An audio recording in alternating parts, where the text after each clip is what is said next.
Hi, I'm Miss Fideli, and I'm here to talk to you about Chapter 5 of To Kill a Mockingbird. The chapter starts off with Scout saying that she is excited that they slowed down the game of Boo Radley for a while, especially after the end of last chapter where she bounced the tire into the Radley yard, and when she got out, she thought she heard somebody laughing. And so she had to beg Jim over and over again to finally quit playing the game or at least slow it down. And so that's what they did. But then Jim and Dill started discluding her from all of their plans, their games, all the things that they did. They just kind of left her out, kind of maybe to teach her a lesson, I guess. And so she started hanging out with Miss Maudie, which is the neighbor. And Miss Maudie loved everything green and being in her garden, everything that grew in God's earth, she said. So that was her favorite thing. She spent most of her time outside in the garden rather than inside. She and Scout talked about a lot of things during this chapter.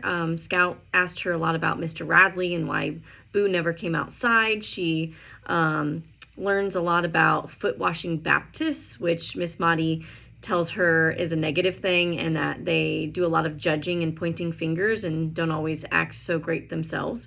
And that the Baptists really think that it's a sin to do anything but read the Bible, right? And so including herself, because she spends so much time out in her garden, the foot-washing Baptists say that she's sinning by doing that.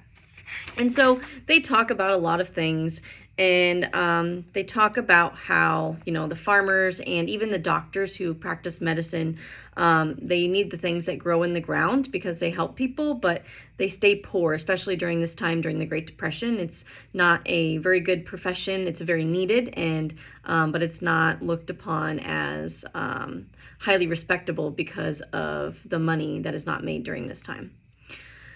When Scout asked Miss Maudie about Mr. Radley, she says that Arthur Radley just stays in the house, and she said, yeah, that he just stays in there, and that his dad, Mr. Radley, was a foot-washing Baptist, and that she gives her the advice that basically foot washers think that women are a sin and that they are a disgrace by definition, and so that's why you hear all of the sexist roles and comments throughout the book, along with the racist ones, but definitely the sexist ones, because the Southern foot-washing Baptists don't really value women at this time period.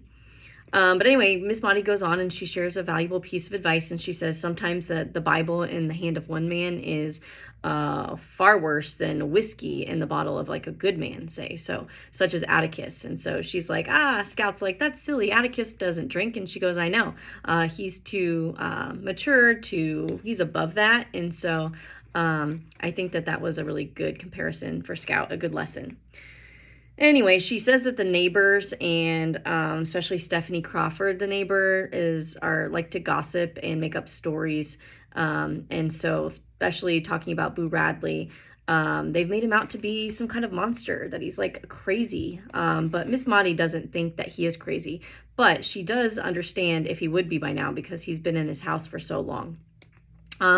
Then Scout tries to hang out with Dill and Jim again, and they tell her to go away because they are planning something, and they don't want her to know because they don't want her to be a tattletale. And so they decide that they're going to give a note to Boo Radley.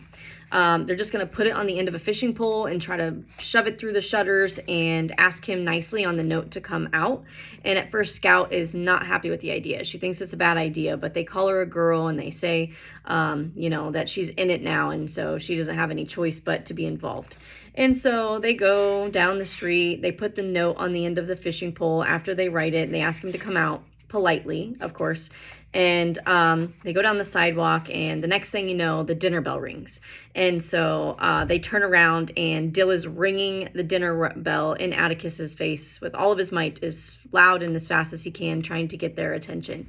And then Atticus asks them what they're doing, and they say nothing, and he knows better. So he says, no, tell me the truth. I want to know what you were doing.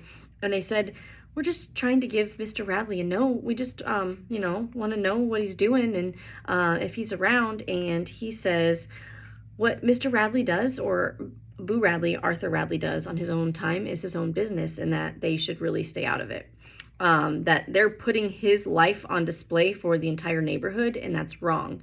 So he teaches them a valuable lesson, And he says to stop this right now. I don't want to see any more of this kind of behavior. You'll leave him alone. And then he asks Scout, and he poses a question at the end of the chapter when they're walking back, and he says, "You want to be a lawyer, don't you?" And at the very end, she kind of reflects and she goes, "I thought that I wanted to be a lawyer, but at the end, she's not so sure now." So a lot of thinking, a lot of reflecting, especially for a young girl and kids growing up in this time period during this chapter.